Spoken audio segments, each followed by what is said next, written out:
Tayo! Hayop ka! Uy, teka, masakit yan. Hayop ka! Talagang masasaktan ka. Babasagin kong lahat ng to sa mukha mo. Ano? Saan ka naman galing? Ha? Alas 12 na oh. Anong oras ka umalis dito kahapon? Ha? Kung saan hita ka na naman sumipsik? Kung kani-kaninong kumot ka na naman sumuot. Napaka-animal mong visit ka. Hindi ka na nahiya. Teka lang, ano na naman ba yan? Namasada ako, para ka namang bago ng bago eh. Anong namasada? Ha? Kahapon ka pa nga ng tanghali umalis, di ba? Tapos kinabukasan ka na ng tanghali bumalik. Ano yun? Saan ka naghatid? Sa Palawan? Huwag mo kong gawing pang-aayo. Teka lang, namasada nga ako ng tanghali hanggang hapon. Kaso may nangyari kasi. Talagang may nangyari. Alam kong gago ka eh. Tuwang-tuwa ka naman sa mangyari. Teka, paano ko kukwento? Teka. Tama na, maubos na yung pinggan. Bibili na naman tayo niyan eh. Wala akong pakialam sa sasabihin mo. At wala rin akong pakialam kung maubos lahat ng kasangkapan natin dito.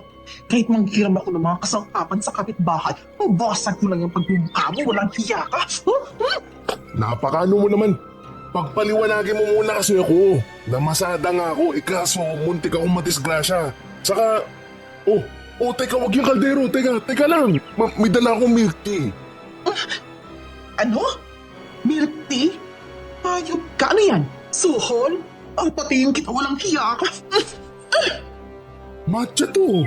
Sandali lang kasi. Ito na. Ayun yung straw. Matutunaw na yung yelo at saka yung cream cheese, sayang. Inumin mo muna. Relax ka lang kasi. Tapos makinig ka muna sa akin. Ha? Yan. Uminom ka muna. Relax ka lang ha. Tanghaling tapat. Nabulabog ang tahimik na kalsada namin dahil sa nagliparan at nagkabasag ang mga pinggan at mga gamit namin. Sino nga bang hindi magwawala? Umalis nga kasi ako ng hapon. Kinabukasan na ng tanghali ako umuwi. Siya si May, live-in partner ko. 5 taon na kaming magkasama. At 5 taon na niyang tinitiis ang lahat ng kalukuhan ko. May siomay nga rin pala, muntik pang mapipi. Akin na nga yan. Visit ka. Ano ba talaga nangyari sa'yo? Hindi ako nakatulog kakahintay sa'yo ah. Yun na nga. Di ba nga namasada ako nung tanghali. Tapos Mong namasada, sumisid ka. ito naman, pakinggan mo muna kasi. Namasada nga ako. Tapos napainom ako kila Minyong eh. Yan, sabi na nga ba eh. Napainom, tapos namulutan ng tahong. Alam mo, suho lang talaga tong... Teka, ito pa nga pala, Maning Sungsong. Bumili ako kanina nung pauwi na. Ang dami mong suhol ha. Kinain. Huwag kang kakain ha. Tapos? Yun nga, napainom. Kaso, diniretso namin sa ospital si Paring Kambal. Ayun, biglang nahilo tapos na mild stroke ata. Na mild stroke sa sobrang sarap ang sabihin mo. Saka sabi mo nung una na disgrasya ka. Tapos may na mild stroke na. Ito naman, lahat ng sabihin ko tablado sa iyo eh. Inuwian pa nga kita ng mga kung ano-ano. Buti na naalala ko pa yan tapos kung magdamag na magbantay. Tapos ganyan ka. Nanunumbat ka?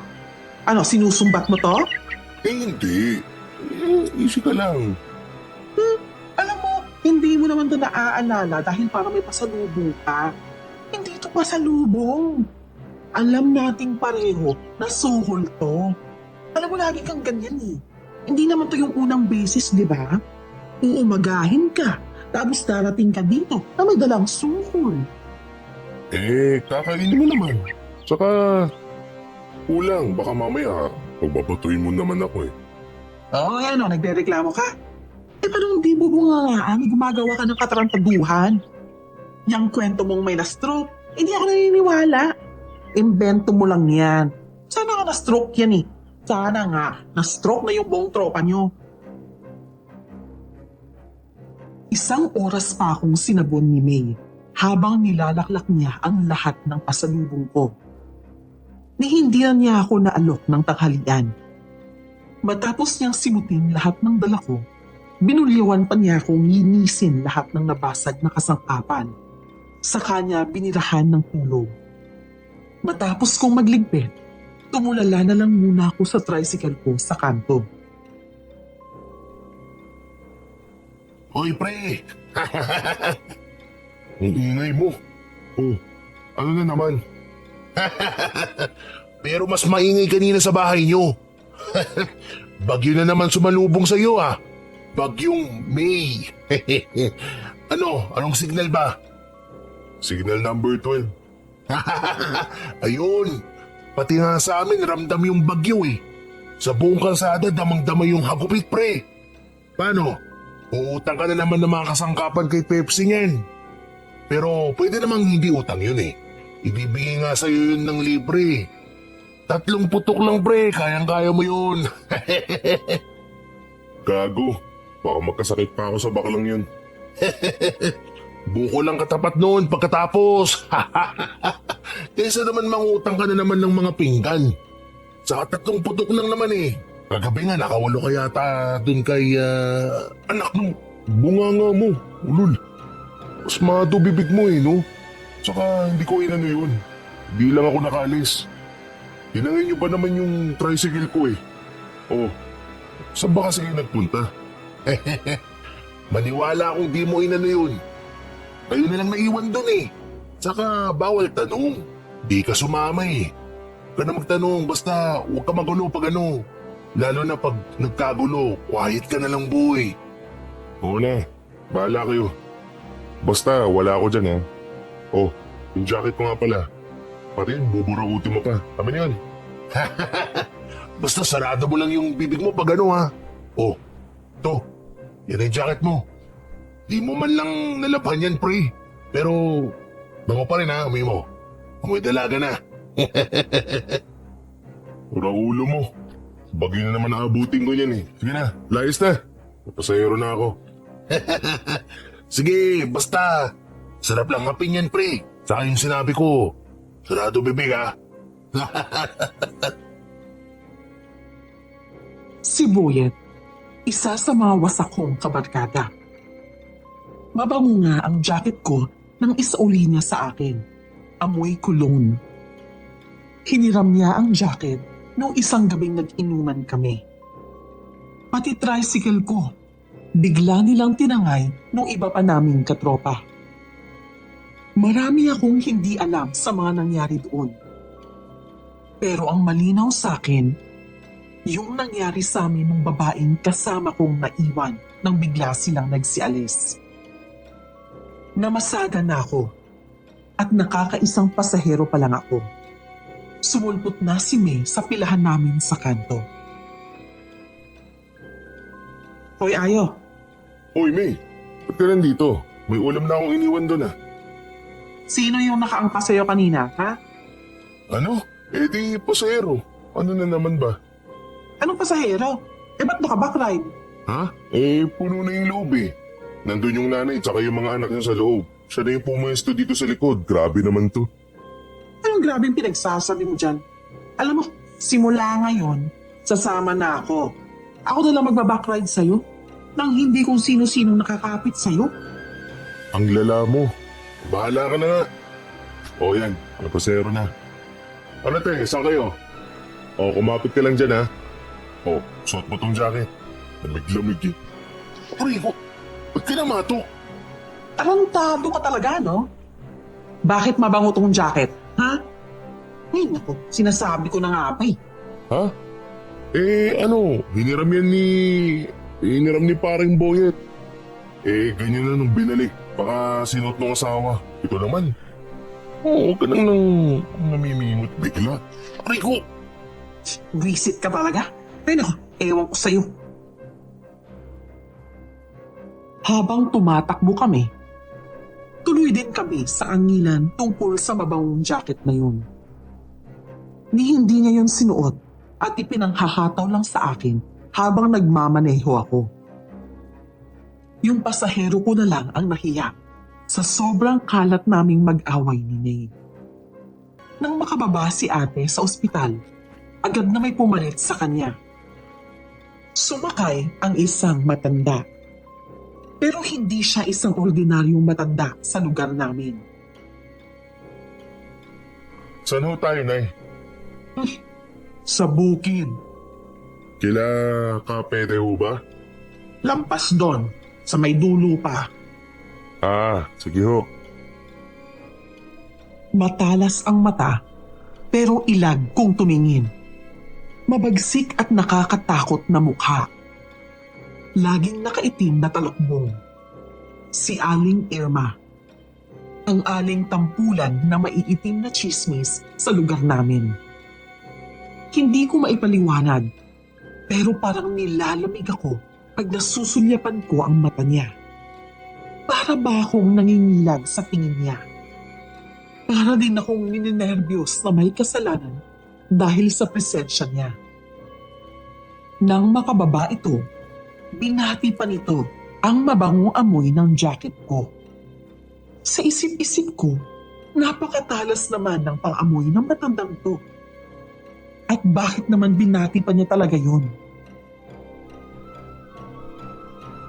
Uy, ayos ka lang? Tahimik mo bigla. Yung matanda, Ah, si Aling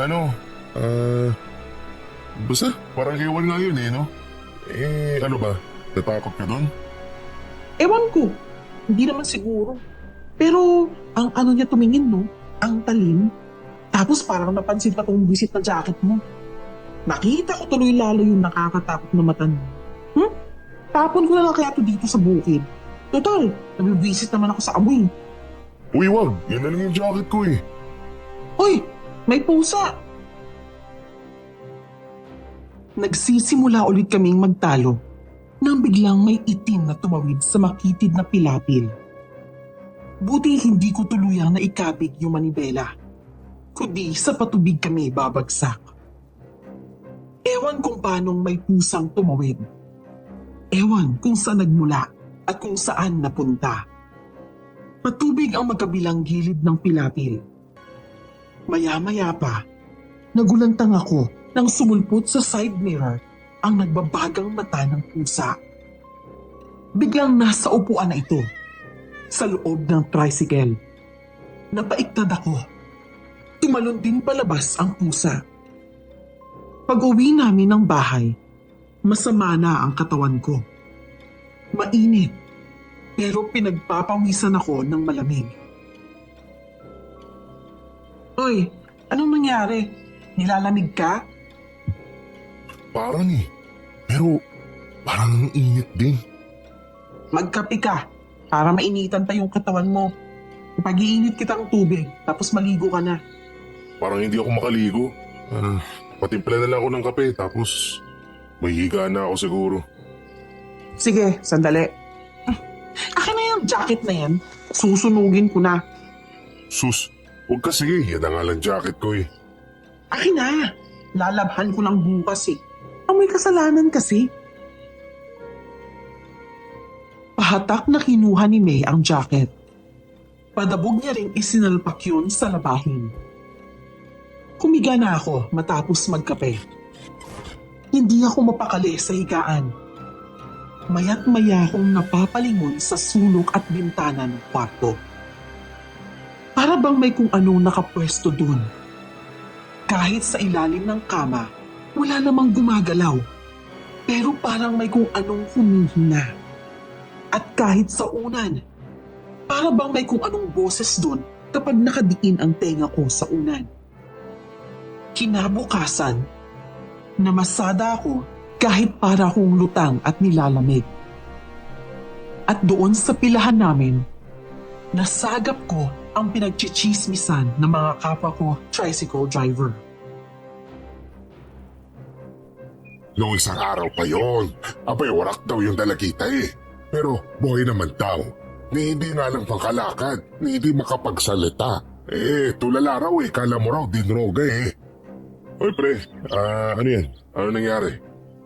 May dalagita nagsumbong sa barangay. Pinaboy raw ng 10 lalaki daw yun. Nakapag-inuman ba naman sa mga lalaki? Di na-unleash siya. All night, unli gangbang, 3 for all pare. Ha? Ano? Paano? Para ka namang timang eh. Tinikman, pinilahan ng mga lalaki. Tsaka yun. Nakapag-inuman ba?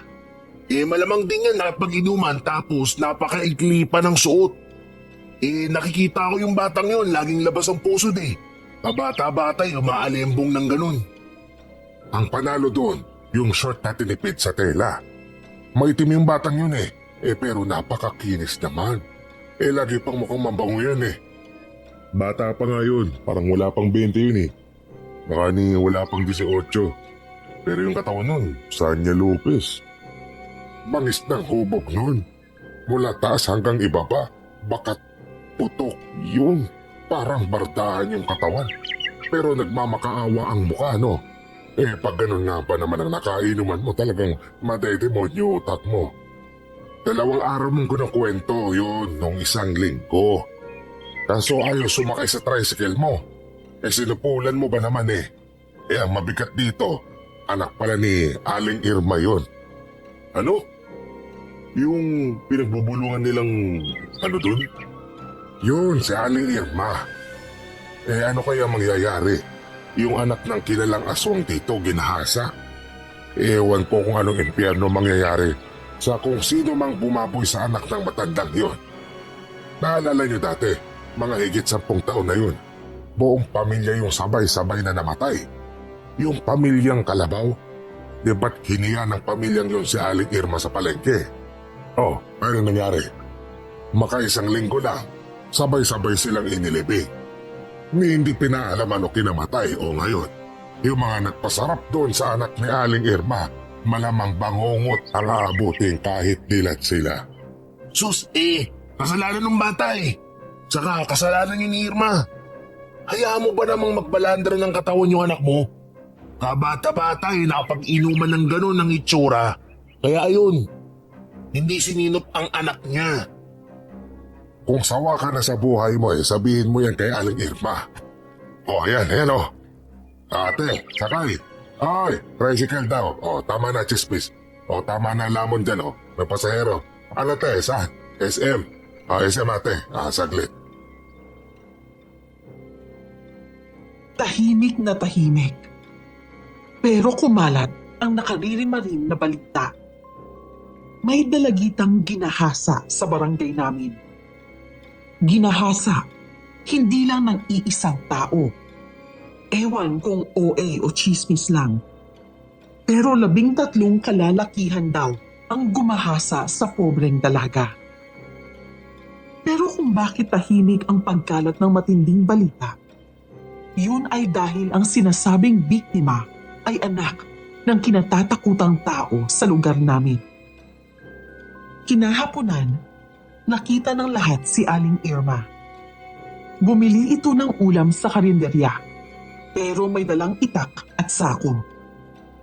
Gusto man siyang tingnan ng lahat, napapayuko ang madaanan ng matalas nitong mata. Ibang klase ang presensya ng matanda. Ako naman, natulala at napapaisip sa matinding balitang yun. Pero pag uwi ko ng bahay, signal number 3 ang sumalubong sa akin. Kaya ako nakabalik sa uliran. Demonyo ka? Ano naman tong kalukuhang to? Uy, wag yan, electric fan. Awat na, ano ba yan? Anong awat na? Ano ba yan? Ano kung demonyo ka talaga? May pulis na pumunta dito. Kasama ni Nakap.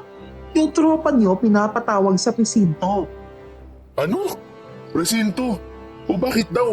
Pre, bitawan mo nga yung tambo. May naman eh. Talagang hahatawin kita ng kahit anong mahawakan ko. Ba't akong tinatanong mo? Kagaguhan niyo yun. May ni-rape. Kasama niyo daw sa party yung ni-rape? Ay, Diyos ko naman, Ayo. Napakaano mo naman. Teka, sandali lang naman. Huwag kang umiyak. Kumalma ka, hindi ako yun. Sigurado akong hindi ako. Pupunta ako dun para linisin yung pangalan ko. Hindi namin kasama yun eh. Hindi ko nga nakita dun yun eh. Gago ka? Yan yung pinuntahan mo nung isang araw, nung tanghali ka na naman umuwi. Sabi mo may na-ospital, may na-stroke, tapos nakipagwalwalan ka na naman pala, hayop ka. Tapos kasangkot ka sa gulo, animal ka. Oo na. Sa inuman ako nagpunta. Pero maniwala ka, hindi ko alam yan. Hindi ko nakita yung sinasabi nilang babae. Alam kong hindi ka maniniwala pero totoo to ngayon. Hindi naman ako gagawa ng ganong katinding kawalangyaan. Bakit? Gaano ba katinding mga kawalangyaan ang kaya mo? At inaamin mo nang kaya mong gumawa ng mga kawalangyaan eh. Tandaan mo ang kasalanan, kasalanan. Gaano man kaliit ang parte mo doon. And ako sinasabi ko sa'yo, Ayo ayusin mo. Siguraduhin mo wala kang sabit dito Kung hindi, iiwan kita. Hindi ako nagbibiro, Ayo.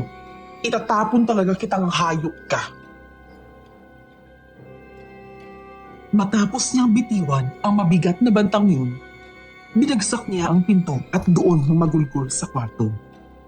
Ako naman, mangiyak-ngiyak na rin. Pero tinigasan ko ang loob ko. Lumabas ako at agad tumungo sa presinto. Isang pulis na naka-assign sa kasong yun ang humarap sa akin. Masama agad ang tingin nito sa akin. At halatang sinusubukan ako nitong brasuhin sa kaso.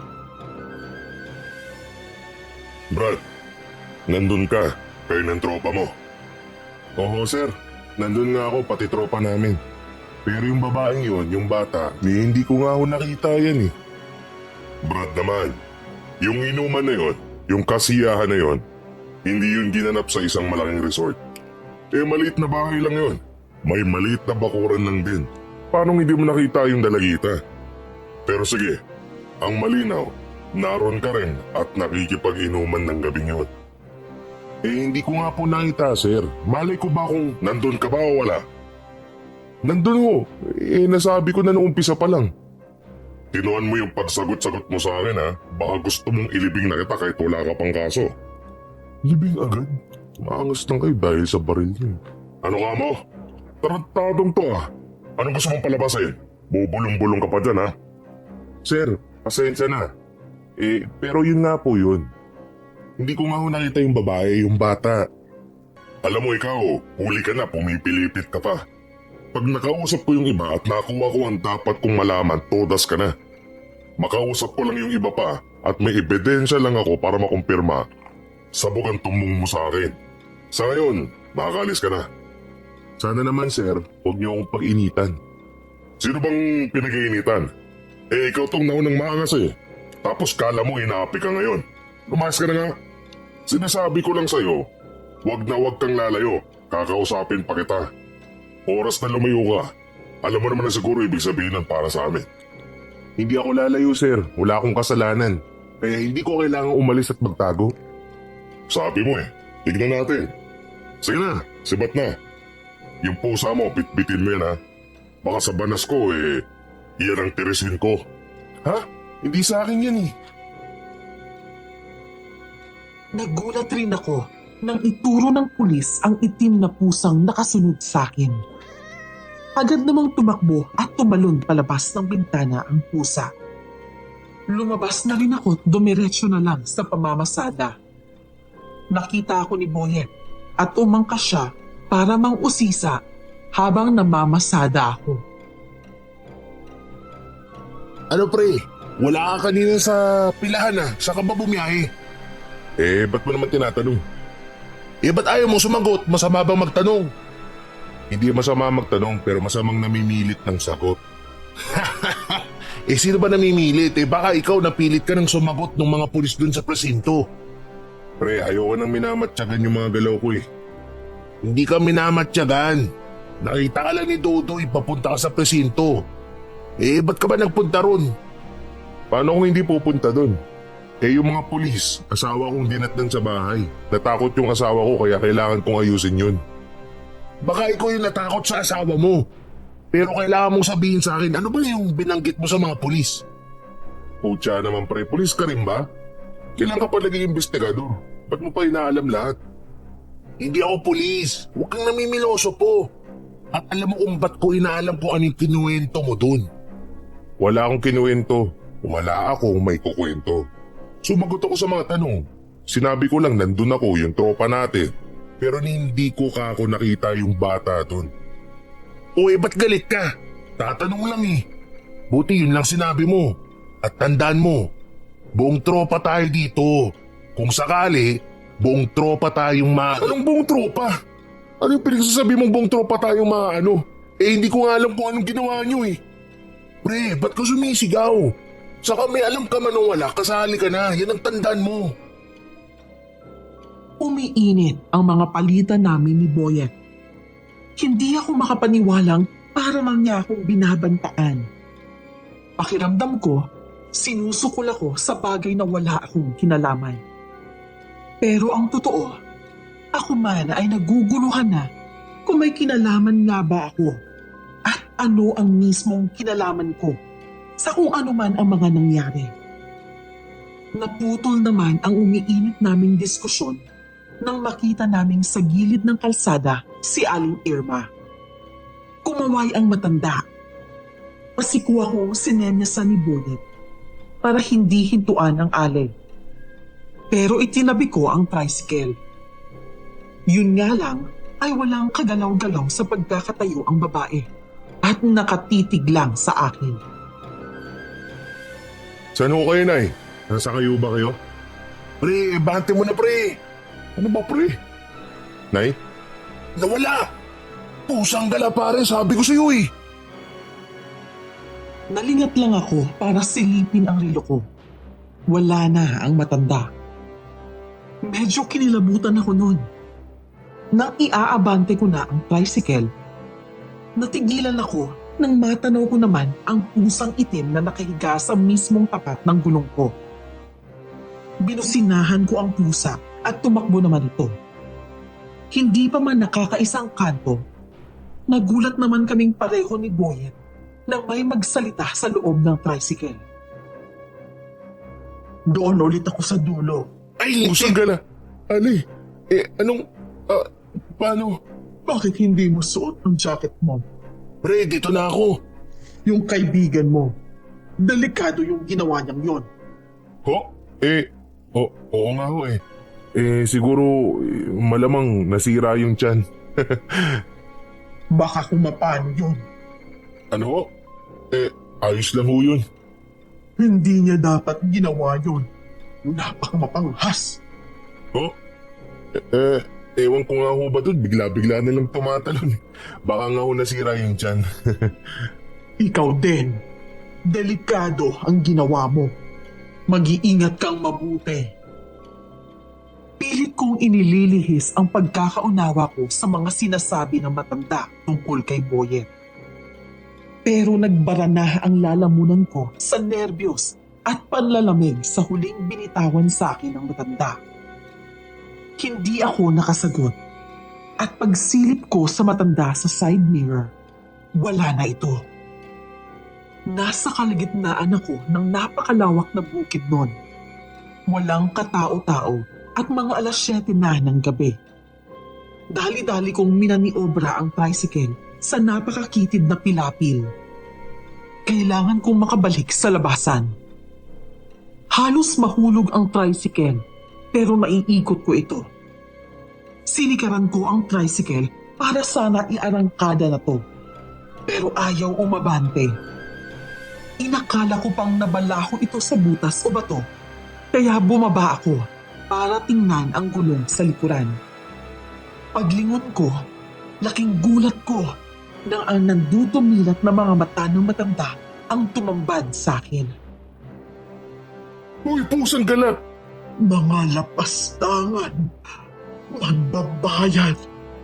Mga lapastangan, magbabayad. Ale, maawa ko kayo. Hindi ko, wala akong, wala ko ako doon. Hindi ko kasalanan. Wala akong kasalanan doon, Ale. Hindi ako ang dapat niyong katakutan. Isang bagong dugo ang babangon. Bagong dugo ang sasakmal. Bagong dugo ang mismong gaganti para sa kanyang sarili. Magbabayad, mga lapastangan. Sa huling salita na yun, hindi ko malaman kung paano naglaho ang matanda. Agad akong lumundag pasakay ng motor at diretso nang pinatakbo ang tricycle hanggang makaahon sa pilapil. Halos paliparin ko ang tricycle pa uwi. At nang makapasok ako sa bahay, abot-abot ang hingal ko, kasabay ng pagtagaktak ng malamig kong pawis. Diyos ko po, ano ba yun? Maawa po kayo sa akin. Ako po, grabe yung matanda. Hindi naman ako eh. Hindi naman kasi ako yun eh. Hoy, Ayo! May, ano ba? Ba't ka nang gugulat? Hindi ako nanggugulat ha. Masyado ka lang takot. Ano ba kasi talagang ginawa mo? Ano? Ano talaga ang ginawa mo? Ano? Wala. Wala akong ginawa. Talaga? Wala kang ginawa? Wala kang ginawa sa akin? Eh di ba, matagal mo na akong tinitingnan? Nanlaki ang mga mata ko nang ang babae sa harapan ko na inakala kong si May nag-iba ng anyo. Maikli ang shorts, nakalitaw ang balingkinitang tiyan, at nakaumang ang kausbong pero malulusog ng dibdib habang nakatitig ang mapupungay at naglalarong mga mata. Si Gemma lumitaw sa harap ko. Napasandal ako sa pinto nang unti-unti siya umabante sa akin. Habang marahang naglalakad, unti-unti rin itong inaangat pa ang maikli niyang pang-itaas. Natauhan lang ako nang makarinig ng napakahabang hiyaw ng isang pusa. Ah! Hoy! Ayo! Hoy! Ba't ka ba nakasandal dyan sa pinto? At bakit ganyan yung itsura mo? May, saan ka galing? Ano? Saan pa? Sa kwarto ako lumabas, di ba? Ano ka ba? Ano ba nangyayari sa'yo? Anong ginawa mo? Sabog ka, no? Ha? Oo nga, hindi, na ano lang ako. Ewan ko, basta may nakita lang ako. Basta. Ay, nako. Maupo ka na nga lang. Uminom ka muna. Nanginginig ka. Wala ka rin kakulay-kulay, oh. Hoy, Ayo. May ginawa ka na naman ba? Ano? Wala. Wala akong ginawa. Wala akong ginawa. Uy! Ba't ka ba sumisigaw? Umupo ka muna sabi. Uminom ka na muna. Sorry. Sorry kasi. Nagpunta ako sa Kanina, nagpunta ako sa presinto. Nakausap ko yung pulis. Yung Lando yata yun. Yun yata yung nagpunta dito. Oo. Yung SPO1 Lando. Uy, ano bang sabi sa'yo? At anong sinabi mo? Anong nangyari dun? Eh di, sinabi ko na wala akong kasalanan, na wala akong kinalaman dun sa nangyari doon sa bata. Sabi ko, nandun ako ng gabing yun pero wala akong kinalaman. Uminom lang ako, nakipag-inuman lang. Sabi ko, sinabi ko na hindi ko nakita yung babae, yung batang babae dun. O tapos, anong sabi nila? Eh kasi, pinagpipilitan na huwag na raw ako magmangmangan, ganun. Pero, yun talaga yun eh. Yun ang talaga ginawa ko doon. Uminom lang ako, kumain. Kasi, Ayo, bakit ka kasi inabot pa ng tanghali doon? Saka yung jacket mo. Kasi, ba't nga may amoy na gano'n? Ewan. Yung jacket, ewan ko ba't ganun. Ewan ko kung ba't mabango yun. Hiniram lang din kasi sa akin ni Boyet yun eh. Tapos, ganun na siya nung sinauli sa akin. Ewan ko eh. Pinagdududahan mo rin ba ako, ha? Pati ba naman ikaw, May? Hindi ako eh. Wala akong kinalaman doon. Ano ka ba naman? Huwag mo naman ako ilaglag. Hindi ako. Wala akong kasalanan doon eh. Hindi. Hindi ganon. Wala naman. Hindi kita pinagbibintangan o ano. Pero kasi magsabi ka na ng totoo. Nang malinaw, yung pinakamalinaw. Yung kung ano talaga yung nalalaman mo. Kung may nalalaman ka man. Ayaw naman eh. Linawin mo na. Magbigay ka na ng pangalan kung may dapat ibigay na pangalan. Napaiyak na lang kaming pareho ni May. Napayakap na lang ako sa kanya at sinalo naman niya ako. Naghahalo-halo na ang stress, pressure, takot at pangamba ko. Isang linggo na akong halos walang tulog. Pati ang katawan ko bumabagsak na. Sinubukan kong matulog, pero binabangungot lang din ako. Dugtong-dugtong na pangungot tungkol sa babaeng napakahaba ng buhok at sa inuman ng gabing yun. Kinaumagahan, bumangon ulit ako, napakasakit lang ng ulo. O ano, kumusta ka kagabi? Parang hindi ka naman din nakatulog eh. Hindi nga. Ganun pa rin, binabangungot lang ako eh. Ay nako, huwag ka na lang munang mamasada. Dito ka na lang muna siguro. Magpahinga ka buong araw. Anong kakainin natin? Bahala na, kaya yan. Sige, ikaw ang bahala. Mag-almusal ka na muna. O ito, nakabili na akong sopa sa pandesal din kila Toti. Nagtitimpla lang akong kape. Bumili ka pa ng sopas. Sana pandesal na lang. Okay lang yun, para makahigop ka ng sabaw. O yan, kape mo. Salamat. Salamat ka dyan. Ba't ka naiiyak dyan? Wala. Salamat. Salamat lang. Hindi lang dahil dito sa kape. May napakarami kong kasalanan sa'yo. Hindi ko may tatanggi na wala ka na pala sa akin, kundi sakit ng ulo, lahat na ng kabisitan. 5 taon ka na nagtitiis. May 5 taon ka na naghihintay kung kailan ako magbabago. Sorry. Sorry, puro problema dinulot ko sa'yo. Tapos, kahit matinong buhay na hindi ko maibigay, dinadaan ko lang sa patawa-tawa, sa mga kalokohan, pero ang totoo, nahihiya ako sa'yo eh. Sa papa mo. Hiyang-hiya ako, sa totoo lang. Lalo na ngayon. Napakatindi nitong... Ewan ko ba kung ano ito napasukan kong problema. Sorry. Sus, ito naman. Ayusin mo nga yung mukha mo. Ay, oo na. Puro sakit ng ulo. Oo na. Talagang hindi maginhawa buhay ko sa'yo. Totoo yun. 5 taon na akong naghihintay sa'yo sa pagbabago mo. Madalas ko rin naiisip kung magbabago ka pa talaga. Ay, Diyos ko. Pero sa lahat ng yun, wala eh. Mas gusto ko pa rin sumama sa'yo. Mas gusto ko pa rin na nasa tabi mo lang. Ay, ewan ko ba? Pero, ayo, sana wag mo akong paghintayin habang buhay. Kasi ayokong maghintay habang buhay, no? Saka, hindi na paghihintay ang tawag dun kung habang buhay man yun. At ayokong magkaganon. Nalulungkot ako. Siguro, nararamdaman mo yon. Hindi ko kayang malungkot habang buhay, ayo. Sorry. Sorry, May. Pinakamasakit sa akin na ako yung dahilan kung ba't ka naman nasasaktan. Pero hindi kita habang buhay paghihintayin.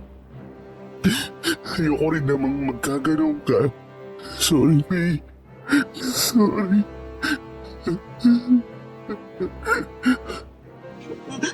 Basta, nandito lang din ako. Pero magbabago ka na, ha? Sabi mo magbabago ka. Wala kaming sariling bahay ni Meng. Nakitira lang kami sa bahay ng kapatid niyang nasa ibang bansa na. Tricycle driver na ako bago ko pa nakilala si Meng. Ewan ko nga kung ba't niya ako sinagot. Ewan ko kung ba't siya sumama sa akin. Nasa level nga kami ng isang kahig, isang tuka.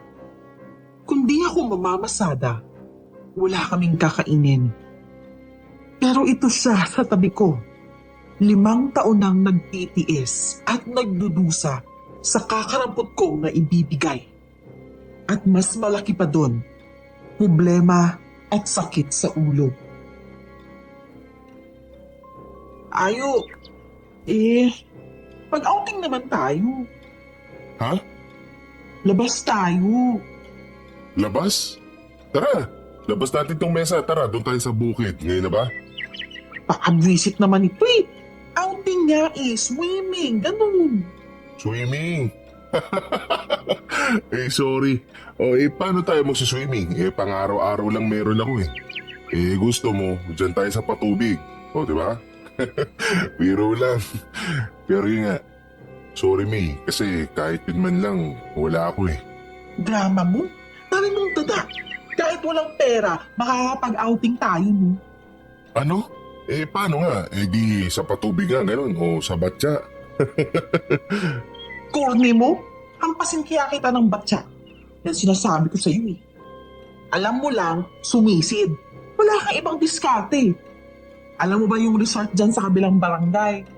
Sa classmate ko yun nung high school. Hindi pa nagbubukas yun.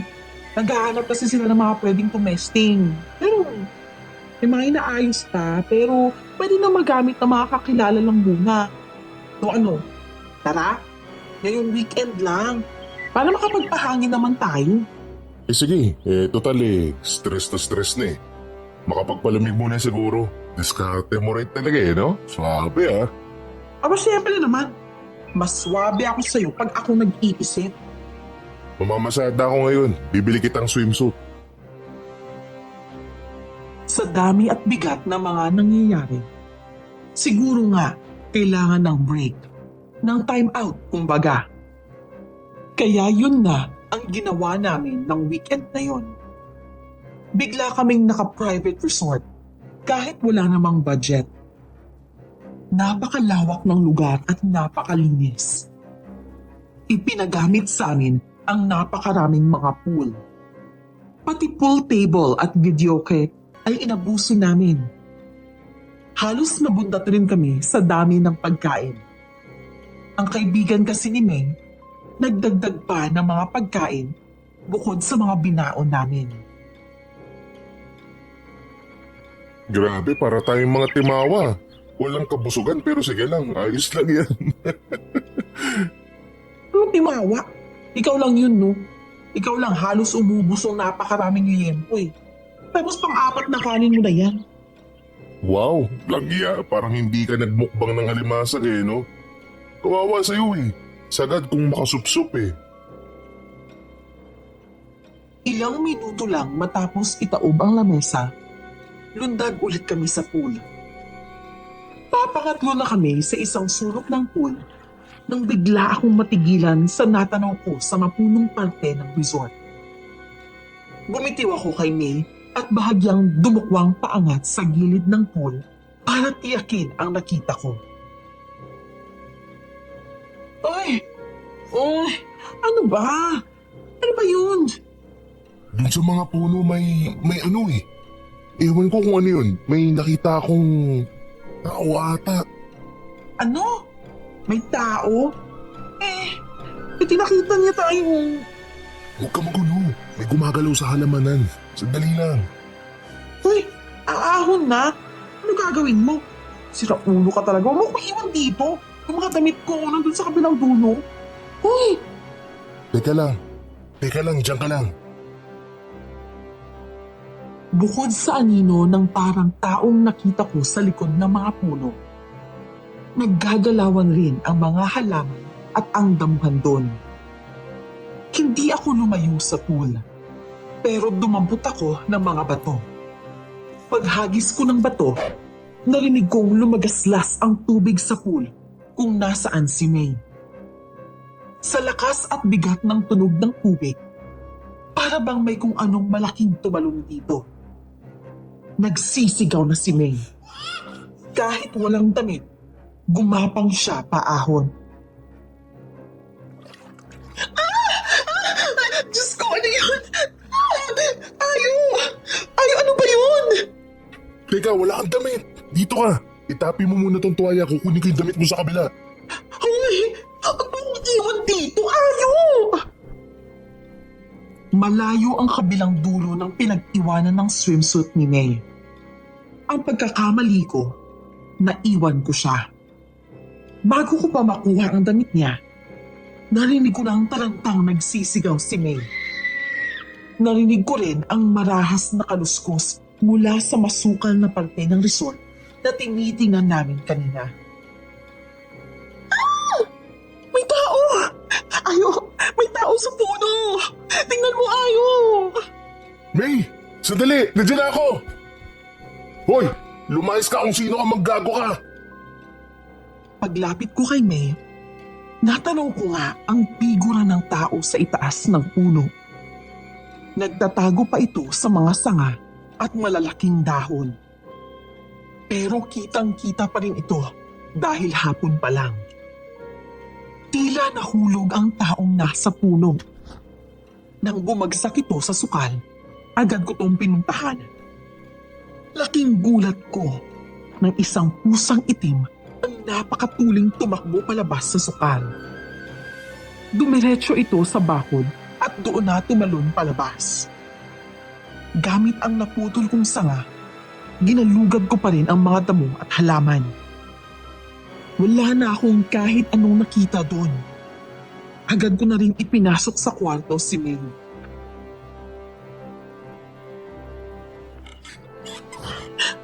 Ayoko. Ayoko na. Uwi na tayo. Ayoko na dito. Ayoko. May, yung tao sa puso.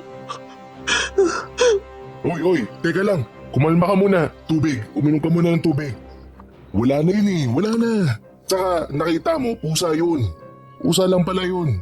Nakita ko eh. Oh, nakita mo rin di ba? Oh, pusa lang yun. Tsaka wala na, umalis na. May tao. Tao yung nakita ko. Huwag mo kulukuhin. Tao yun. Kitang-kita ko. Ano ba? Ba't kita lulukuhin? Eh, pusa nga eh. Kitang-kita mo naman. Tumalon pa nga sa bakod eh. Kala lang natin tao dahil sa mga sanga, tsaka halaman. Pero pusa nga eh. Eh, nasan yung damit ko? Yung damit ko? Ba't hindi mo nahanap? Ba't nawala? May kumuha nun, Ayo. Kinuha ng taong nanonood sa atin. May taong nanonood sa atin. Nakakatakot yung mata ng taong yun. Niyakap ko na lang ng mahigpit si May para kumalma ito. Sinabi ko na lang na tatawagan ko ang classmate nito para tanungin kung may ibang tao sa resort. Ako man ay natakot. Kitang-kita ko rin ang tao sa puno. Pero mas yung pusa na lang din ang ipinilit ko kay May para kumalma na ito. Tumawag na rin talaga ako sa classmate niya at sinabi nitong walang ibang tao sa resort kundi kami lang. Imposible rin daw na may nakatawid sa nagtataas ang mga bakod nito. May kuryente kasi ang mga barbed wire sa tuktok. Ano? Anong nangyari? Anong sabi? Ayaw, tara na. Umalis na tayo dito. Teka nga lang, umupo ka. Kumalma ka muna. Tinawagan ko na, nakausap ko. May pag-aalaga nga raw na pusang itim dito. Tapos yung nasa puno, mga migratory birds daw yon. Mas nasa Pampanga daw yun, pero naliligaw daw minsan dito. Eh, napakalaki raw talaga ng mga yun. Doon pumupwesto talaga sa punong yun. May, ibon yun. Ibon lang talaga yun, tsaka pusa. Walang tao dito. Imposible. Hindi. Ang layo sa ibon eh. Alam kong nakita mo rin yun. Tao yun, Ayo. Tao. Eh, hindi nga eh. Sinabi ng ibon. Ibon yun, ibon. Tama na. Sorry. Sorry, May. Sorry na, hindi ko sinasadya. Pero kumalma ka na. Diba nga, nandito tayo para mag-relax sana. Kaso huwag naman tayong umuwi. Masaya naman eh. Ayos naman eh, ibon nga lang yun. Kaibigan mo na mismo yung nanigurado. Sorry din. Sorry. Sige. Sige na. Sorry. Yan. Oh, kalma na muna. Magtubig ka na nga muna ulit. Pero mas okay para mas relax na tayo dito. Dito na lang tayo sa kwarto buong gabi. Bukas naman tayo mag-swimming. Okay? Kukuha na muna ako ng wine tapos magbukas na yung TV ha. Maghanap na lang tayo ng papanoorin sa Netflix. Sige na nga. Yun lang pala eh. Sige, dito na lang tayo. Magkulong na lang muna tayo dito. Saka, Malamig na rin naman sa labas eh. Isang wine lang, solve na tayo nun. Ipasok ko rin pala yung induction. Tapos, dito tayo samgyup. O, di ba? O, pwede ilagay yung lutuan noon sa induction, di ba? Wow, ang sarap naman nun. Sige na nga, kahit mag-amoy usok tayo dito sa kwarto. Bahala na. Sige na, kunin mo na. Binuksan namin ang bintana at doon na nga kami kumain sa kwarto. Nakaharap pa kami sa TV habang nagpapakawasak sa wine at mga iniihaw na karne. Dahil bukas ang bintana, ewan ko ba, pero parang napapalingon na naman ako doon. Madilim sa labas noon, pero may naaaninag akong dumadaan-daan. Minsan ay inaabutan ko pang nakatambay ang imahe sa bintana. Hindi ko maaninag ang mukha dahil nasa dilim. Pero kita ko ang mahaba nitong buhok na nilalaro-laro pa ng hangin. Sinubukan kong baliwalain para na rin hindi matakot si May. Ang kaso, pusa na ang sumunod naming natanaw na nasa bintana. Uy, may pusa! Hagisan kaya natin ng karne. Huwag na, lalong hindi aalis yan eh. Uy, alis dyan. Uy! Wag mo namang batuhin! Napakaano mo naman sa hayop. Hindi naman tinamaan eh, tsaka mawiwili nga. Binato mo eh, hindi mo lang tinamaan. Eh kaso, ayan na, nasa loob na. O ayun, nasa gilid ng TV. Eh, wag mong anuhin. Saka matatalon yan eh. Sinusubukan kong itaboy palabas ang pusa. Pero ayaw talaga nitong pumunta sa direksyon ng bintana. Hanggang sa nagsuot ito sa ilalim ng kama. Pinainan ko pa ito ng karne. Pero hindi ito lumabas. Halos 1 oras kong inabangan ang pusa. Pero mas nauna pang uminit ang ulo sa akin ni May. Hoy, ano na? Talaga bang hindi mo tatatanan yung pusa? Patayin mo na yung TV o sayang yung kuryente eh. At itong mga nakasalang o patayin mo na lang. Uy, easy ka lang. Eh, nakakainis eh, saka baka magkalat dito. Baka anuhin pa yung kinakain natin. Hindi yan magkakalat. Mas magkakalat pa yung aso sa loob ng bahay kaysa sa pusa eh. Saka hindi naman yan harap ang mga agaw ng pagkain habang nandito tayo. Pero kung ewan ko sa'yo, para kang timang sa pusa na yan. Ito naman ang init agad ng ulo. Eh di, tama na, bahala na siya dyan sa ilalim. Itinuon ko na lang ang buong atensyon ko kay May. Sa isang malaking salamin sa gilid ng kama naman ako napapatingin. Noong unay, nasisihan pa ako sa panunood ng refleksyon naming dalawa. Kalaunan ay may kung ano-anong di maipaliwanag na bagay ng sumisingit sa pinapanood ko. Nakikita rin kasi sa salamin ang malaking bintanang nasa kabilang gilid ng kama. At natatanaw ko mula sa salamin na to, isang mas lumilinaw na mukha ng babae ang manakan-nakang dumudungaw sa bintana. Napaiktad na ako na ang sunod na dungaw ng mukha may matatalim at nagliliyab na ang mga mata habang nakalabas ang mahabang dila nito. Hoy, ano na? Ba't ka biglang umalis? Ha? Pinurikat bigla yung likod ko eh. Parang naglock bigla yung bandang ibaba. Aray. Sakit. Kainis naman. Sama ng timing. Di nga. Yung totoo. Oo nga, ayaw mo pang maniwala. Eh, bigla nang parang nanigas yung likod ko eh. Hanggang ngayon eh, oh. Parang nakalaki. Sus, bad trip ka no? Ha? Eh, masakit talaga eh. Sorry pero hindi ko na yata kaya. Masakit talaga eh. Ah, ganon. Iwan ko sa'yo. Tabi nga dyan. Doon ka sa baba ah. Alis ka nga dyan. Kakairita. Kitang-kita sa mukha ni May ang pagkadismaya. At ipinaramdam rin niya ang parusa niya. Hinagis niya lahat ng kumot at unan ko sa sahig. Hindi na ako pumalag. Sa sahig na lang talaga ako nahiga. Marami pang ibinubulong na parinig si May. Pero narinig ko na rin siyang humilik. Ako naman, hindi makatulog dahil para akong natatakot sa dilim ng ilalim ng kama na nasa tapat ko lang. At sa mga sumunod na nangyari, talagang takot na ang humalili. Gusto kong isiping binangungot ako, pero masyadong malinaw ang mga eksena sa loob ng kwarto. Ano? Bakit parang buhok? Ba't ang daming buhok sa katawan ko? Teka, ano bang... Bakit parang binabanot ng buhok?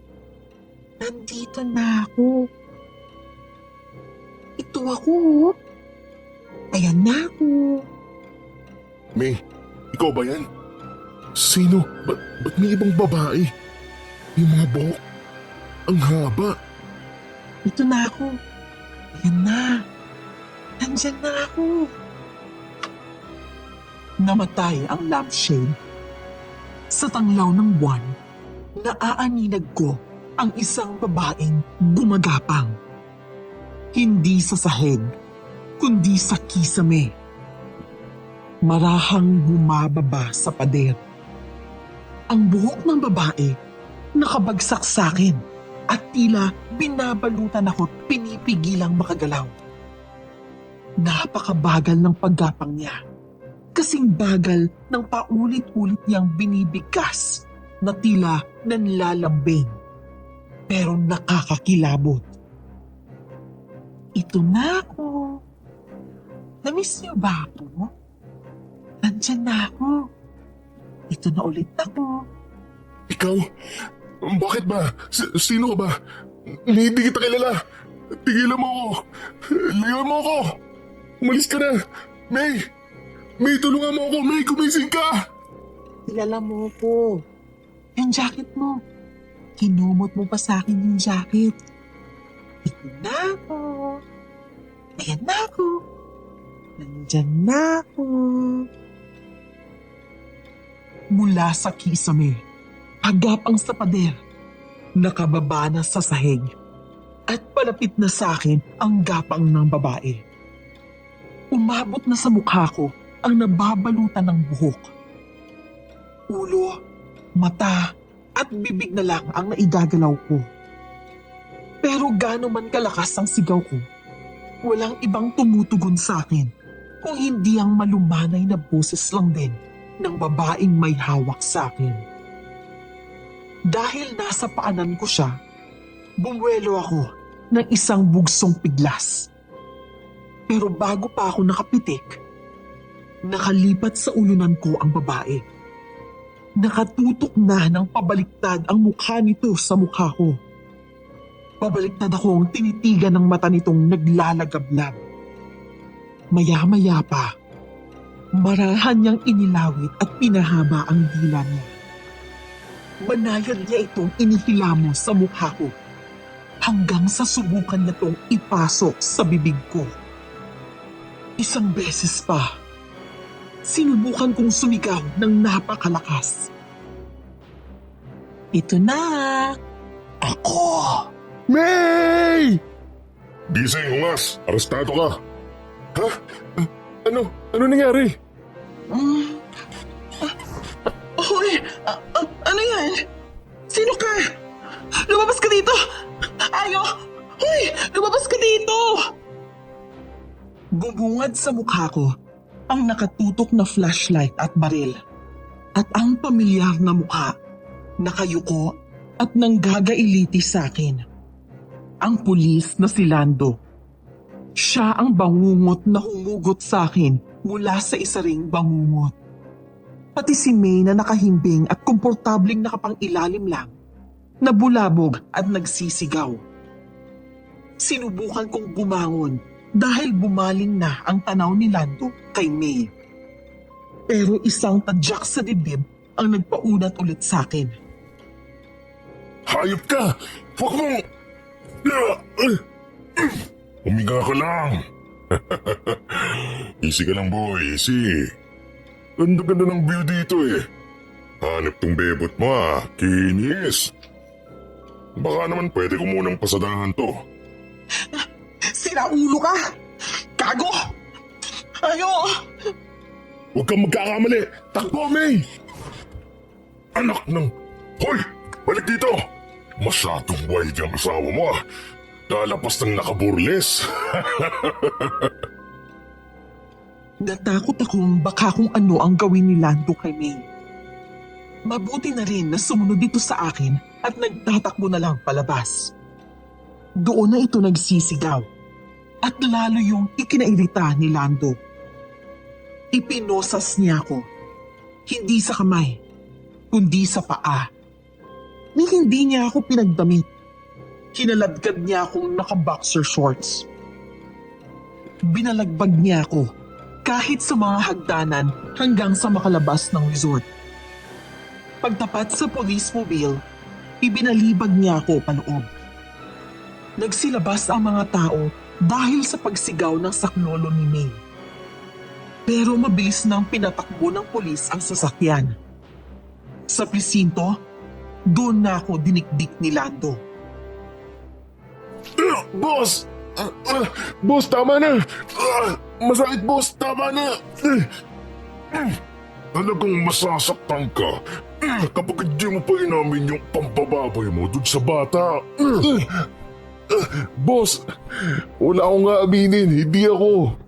Saka akala ko ba arestado na ako? Bakit pinipilit niyo akong umamin ngayon? Apa talagang tarantado to ah? Kami lang ang pwedeng magtanong, sasagot ka lang. At ang isasagot mo, yung sagot na gusto ko. Kung ano-anong pahirap ang ginagawa ni Lando sa akin habang pinipilit niya akong paaminin na isa ako sa gumahasa sa dalaga. Nariyang sikmuraan ako.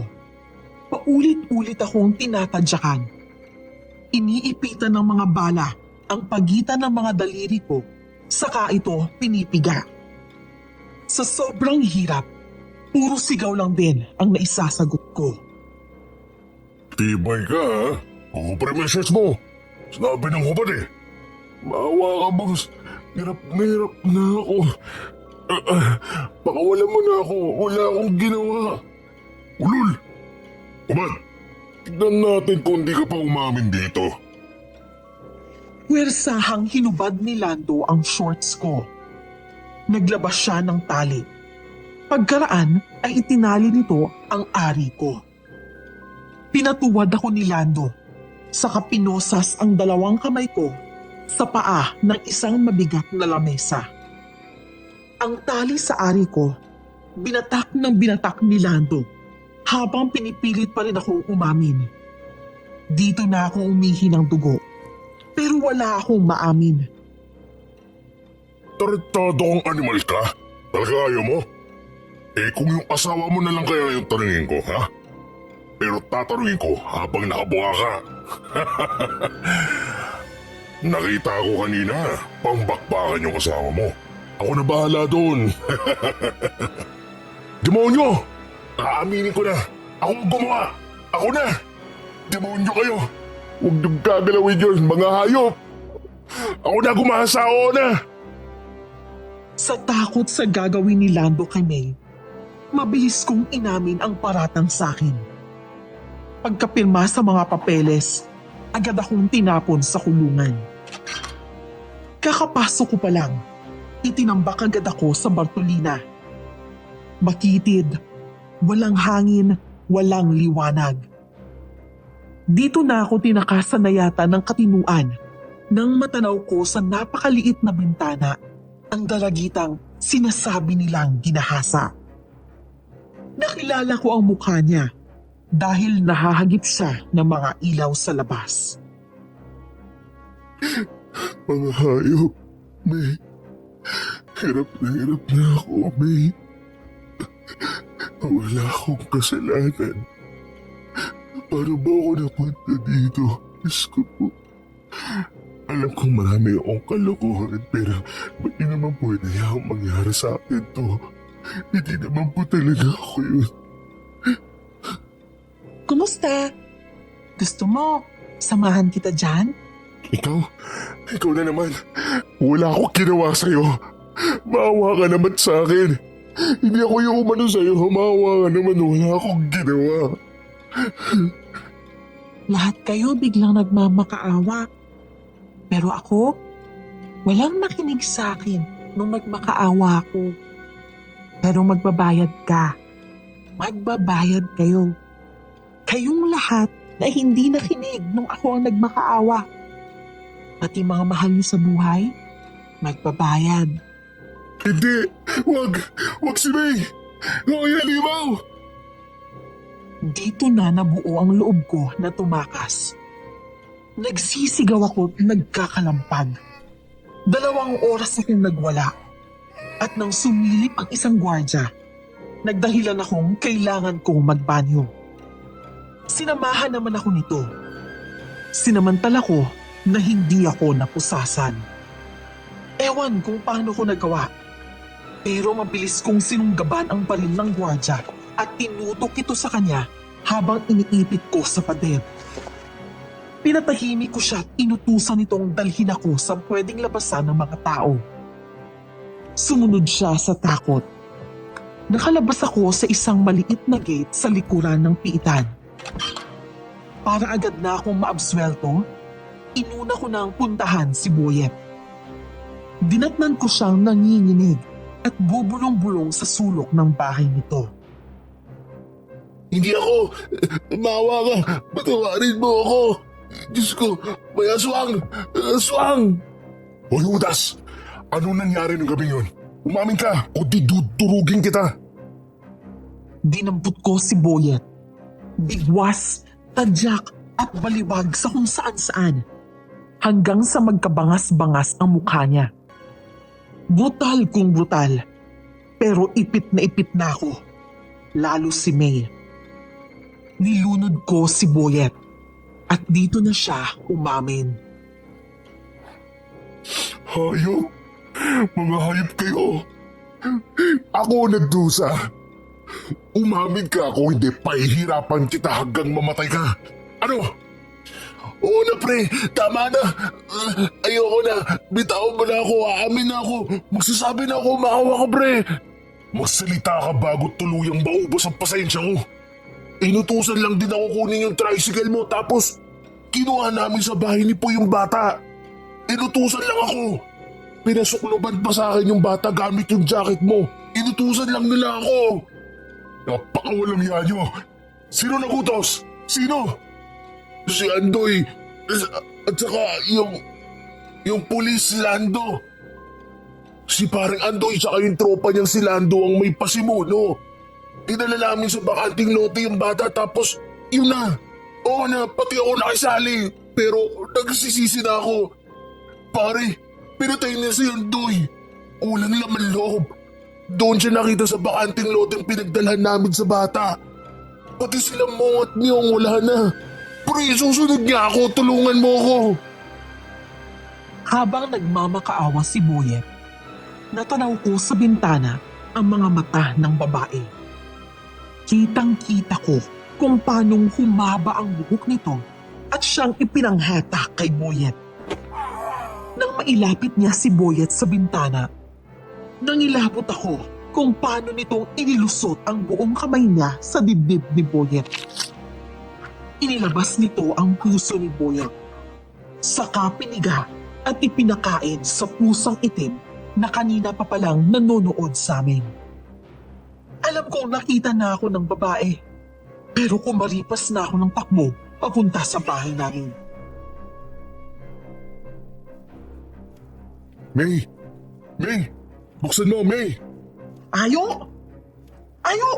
Anong nangyari? Bilisan mo, papasukin mo muna ako, bilis! Diyos ko, Ayo! Akala ko pinatay ka na nila. Buti nakaligtas ka.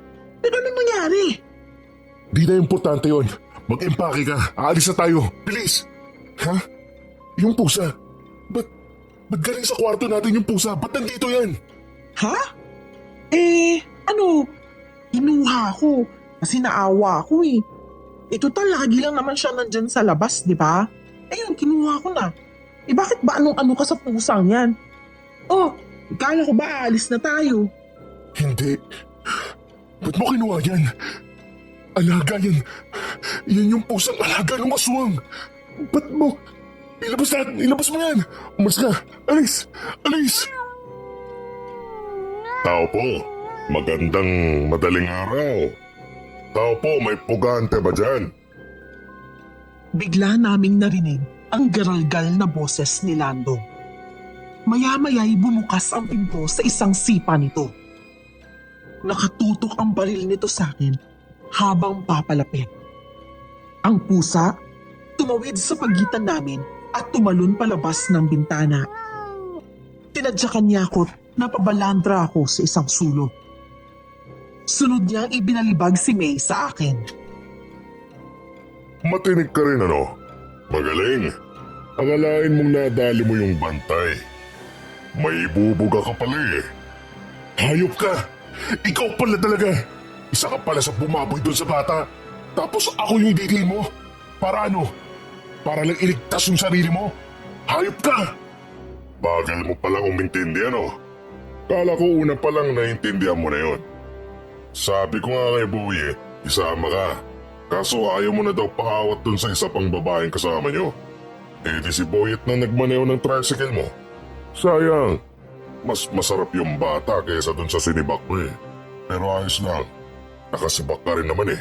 Solo mo pa. Pero ngayon, ikaw ang sisibakin ko, saka kita ibabaon. Tinula ko si May, saka ako yumuko at dumamba kay Lando. Nakapagpaputok pa siya, pero hindi na ako tinamaan. Nagpagulong-gulong kami habang pinipilit kong agawin ang baril. Makailang beses pa siyang nakakapagpaputok. Mabuti at hindi tinatamaan si May. Biglang hinataw ni May ng kawali si Lando. Pero nasikaran siya ng pulis at nabaldog siya. Napakalaki ni Lando, kaya napakahirap niyang pigilin. Akin na yan! Bitaw mo na yan, hayop ka! Buisit, yung late mong yan, nadali mo pa ako. Papapain kita. Tapos pagsasawaan ko yung asawa mo. Talagang demonyo ka. Pero hindi pwede. Lalo akong nanggalahite sa pinagsasabi ni Lando. Makukuha ko na ang baril. Pero narinig naming umangil ng napakalakas ang pusa. Nasulipan ko na sa pinto ang babae na humahaba na naman ang ito. Una niyang pinuluputan at ibinalibag si May. Sunod ay binalot niya kaming dalawa ni Lando. Halimaw! May halimaw! Aswang! Bitawan mo ko! Halimaw ka! Bitawan mo ko! Halimaw? Sinong mas halimaw sa atin? Malinaw pa rin ang amoy mo sa akin. Ang isa sa mga amoy ng mga lalaking kumapit, hindi lang sa katawan ko, kundi sa buong pagkatao ko. Bata! Hindi ako kasali. Sila lang yun. Alam ko narinig mo lahat mo nga pa kanina. Sila lang yan, bata. Pakawalan mo na ako. Pero wala kang ginawa. At di ba't may binababoy ka rin babae nun? Pare-pareho kayo. Mga lalaking nasa ibang ulo ang utak, pati konsensya. Ngayon, maghihirap kayo bago kayo mamatay. Maawa ka! Wag! Wag! Magkasama kami ni Lando na piniga ng buhok ng aswang. Ipinaghahampasan din kami nito sa mga pader at sa lahat ng gamit na mahagip namin. Hirap na ang katawan ko sa sobrang sakit. Nawawalan na ako ng malay, pero pinipilit kong bumitaw. Namatay na ang ilaw sa bahay dahil siguro sa napakatinding komosyon. Pero sa isang iglap, nakapagpaputok si Lando at siyambang tinamaan ang aswang. Unti-unting lumuluwag ang pagkakasakal sa amin ng buhok hanggang tuluyan kaming magkahiwalay na humagis. Biglang nawala sa dilim ang aswang. Ayo! Ayo, bangon! Kaya mo yan! Sige na, umalis na tayo! Nawala na siya! Ayo, tara! Demonyo aswang yan! Nasaan ka ngayon? Ano? Di ba maghihiganti ka? Maghihiganti ka nga ba? Nasa harapan ka rin naman, di ba? Alam ko yun. Iba yung hiyaw mo noon. Hindi yun ang hiyaw ng nahihirapan. Halika, ulitin natin. Nasaan ka? Lumabas si Lando at tila kinukutsa pa ang aswang. Kung saan saang direksyon niya pinapuputok ang baril. Nagkakahulan na ang mga aso sa kapitbahay pero walang lumalabas. Malamang dahil sa takot. Kami ni May bumubuelo para kumaripas ng takbo. Pupuslit kami para hindi tamaan ni Lando na nasisiraan na ng bait.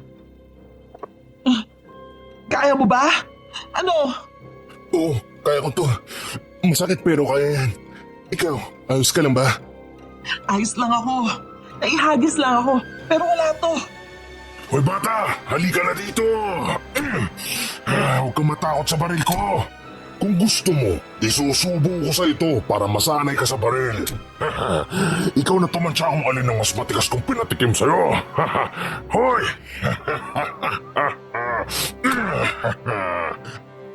Tayo, nababaliw na yung pulis oh. Paano tayo lalabas niyan? Oo nga eh. Naulo na yung demonyong to. Pero easy ka lang. Tiyempo tayo basta humanda ka. Pare-pareho kayo. Ito na ako. Mula sa likuran, naramdaman kong gumuhit ang mga kuko nito mula sa tagiliran at hanggang sa likod ko. Bumulagta ako sa sakit. Mabilis itong nakalabas.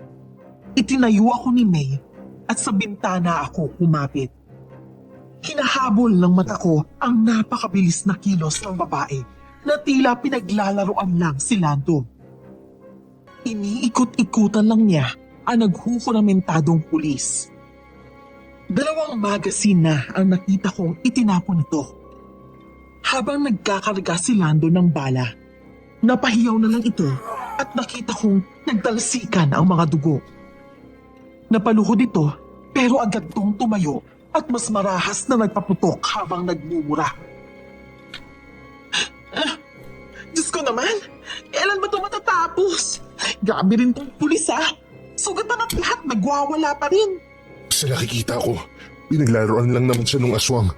Pag tuluyang bumagsak si Lando at matigil na yung pagpapaputok niya, doon tayo sasalisi. Basta humanda ka lang, pero yumuko ka baka tamaan tayo. Sige, mukhang dito nga muna tayo. Magtago na lang muna tayo. Ligtas tayo dito sa ngayon. Walang makakaligtas. Wala ring makakatakas. Parurusahan at magdudusa ang lahat. Isa pang boses ang sumulpot sa likuran namin. Nahindik ako sa nakita ko nang lingunin ko yun. Si Aling Irma. Nasa loob pala ng bahay at kanina pa nasa likod namin. Mas malaki na ang nagbabaga nitong mata. Napakabagsik ng mukha habang naglalaway at nakalabas ang mga pangil at dila. Ang mas nakakakilabot, gamit ang napakahabat puting buhok, pati warik itong nakasabit sa kisame habang nakatutok ang mukha sa amin. May pusang umangil at bigla kang nilundag ng aswang. Nakaiwas kami sa kalmot niya. Nasukol naman kami sa isang sulok at nabalot din ng napakahaba niyang buhok. Maya-maya pa, nagkabasag-basag ang bintana at lumagapak sa loob ng bahay si Lando. Balot na ng dugo si Lando pero gumagalaw pa to. Sunod nang tumalon pa loob ang babae. Diyos ko! Ang daming dugo ayo! Kumalma ka.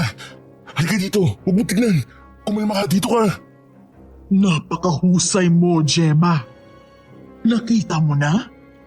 Kapag may kapangyarihan ka, walang laban sa'yo ang mga demonyong lumapastangan sa'yo.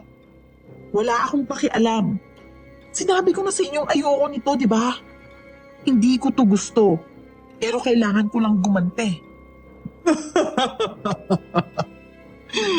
Ano't ano pa man, natutuwa pa rin ako. Ngayon, hawak mo na ang buhay ng mga halimaw na to. Bata, Aling Emma, maawa na kayo. Maawa kayo sa asawa ko. Hindi naman talaga siya yun eh. Di ba? Alam niyo rin. Baka naman pwede. Nagmamakaawa ako sa inyo. Pakawalan niyo na lang kami. Maawa kayo. Hindi mo kilala ang kinakasama mo, ano? Anong walang kasalanan? Demonyo rin yan. Siyempre itinatanggi mo. Ipinagtatanggol mo. Pero sinasabi ko na sa inyo, wala nang lalabas dito na humihinga. Walang lalabas dito na buo pa ang katawan. Winarak niyo ako.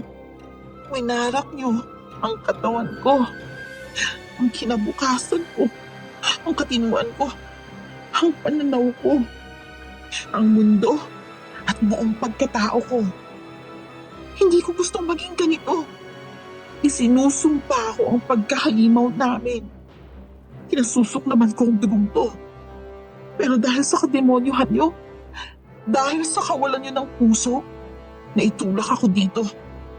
Wala nang balikan to. Ang dami mong drama, Iha. Ikaw, ayaw mo pala niyan eh. E di pakawalan mo na lang ako.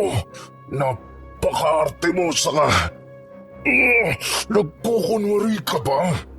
Sigurado ako, nasasarapan ka noon. Lumiliyad-liyad ka pa. Kabata-bata mo, marunong kang gumiling. Aminin mo na sa nanay mo. Nasiyahan ka doon. Huwag mo nang itago. Hoy, Lando! Isara mo yung bunganga mo, gago ka. Wala kang konsensya. Totoo naman eh. Saka huwag kang magmamalinis dyan. Ulul, may ginawa ka rin. Ganon. Tingin mo talaga nasarapan ako? Pwes, pagbibigyan kita. Itutuloy natin ang pasarapang sinasabi mo. Pero ngayon, ako na ang taya. Kaya lasapin mo tong ipatitikim ko. Tumalon si Irma at saka dumikit sa kisame. Patiwarik niyang binitbit si Lando gamit ang mahaba niyang buhok. Si Gemma naman, sinimulan ang unti-unting paghimay sa katawan ni Lando. Una ay dinukot niya ang mata nito. Humiyaw sa sakit si Lando. Isinunod niya ang pagdukot sa puso, ang hugot sa bituka, at inilabas niya ang mga bato at atay nito. Ang panghuli, winarak niya ang pantalon ng pulis at saka nito tila inopera ang ari at buong harapan nito. Nangisay na lang sa dusa si Lando. Bumubulong-bulong ng kung anong dasal si Irma at parang hinipan niya to kay Lando. Sa pagkakaintindi ko, tila binuhay niya ang pulis. Halos himatayin kaming dalawa ni May sa nasaksihan namin. Humaharap pa si Gemma sa amin habang kinakain niya ang mga laman. Hey, May! Uy, May, gumising ka! Diyos ko naman, hinimatay na. May! Kailangan mo pang mabuhay. Kulang ang isang buong buhay na pahirap sa'yo. Kaya paulit-ulit kitang bubuhayin. Ayoko na. Tama na. Patayin mo na ako. Patayin mo na ako. Maawa ka sa akin. Niwala kang pagsisisi. Gusto mo lang takasan ang paghihirap mo. Yan din ang nararamdaman ko habang walang humpay niyo akong binababoy. Inisip ko rin sana bigla na lang akong malagutan ng hininga. Pero nung iwan niyo akong warak, nabuo sa isip kong maghihiganti ako. Doon pa lang, nabubuo na sa diwa ko ang mga gusto kong gawin sa inyo. Lalo na sa'yo. Dahil ikaw ang pinakamasaya. Ikaw ang pinakababoy. At gusto kong ituloy mo yung pagmamakaawa mo. Gaya ng pagmamakaawa ko. Sinamantala kong nakatutok ang aswang kay Lando. Pinilit kong bitbitin si May at marahan akong lumalabas ng pinto. Bigla naman akong nilundag at nakalmot ni Irma. Bumagsak kami ni May. Bumaling sa akin ang nakakatakot na mukha ni Gemma. Sinabi ko na, di ba? Wala nang lalabas dito ng humihinga. Lalo na, walang lalabas na buo pa ang katawan. Tinasakan niyo ng bangungot ang mga babaeng nilapastangan niyo. Ngayon, 10 beses na bangungot ang isasalaksak ko sa inyo. Kahit sa impyerno, hindi ko kayo ipapaubaya. Pre, paano na? Manos tayo ngayon. Di na tayo makakawala dito.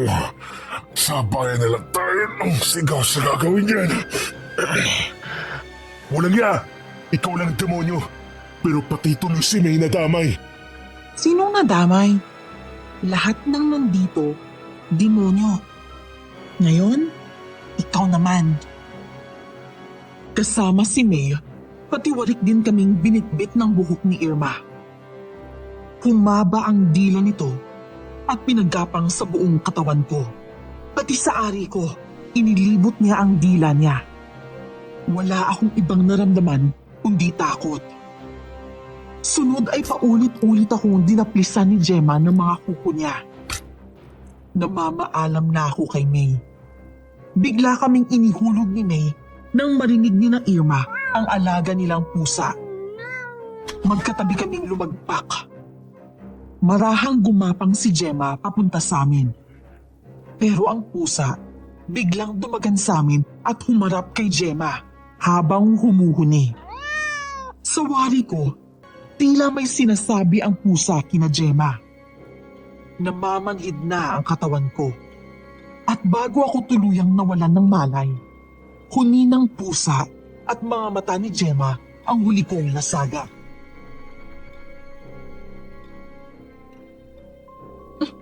Ayo! Ayo! Nurse! Nurse! Gising na! Gising na si Ayo! Nurse! Ayo! Huwag kang gagalaw ha! Humiga ka lang. Relax ka lang.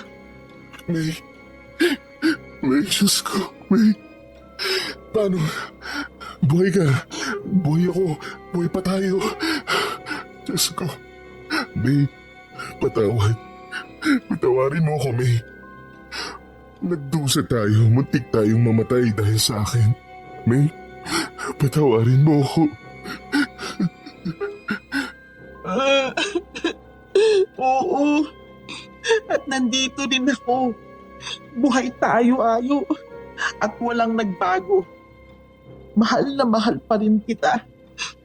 Pero dahil nabuhay tayo, dapat may gawin tayo sa pangalawang pagkakataong to. Ayo, mahal na mahal kita. Sobra. Kaya maghihintay at maghihintay ako sa'yo. Patawad. Mahal din kita, May. Alam ko na ang gagawin ko.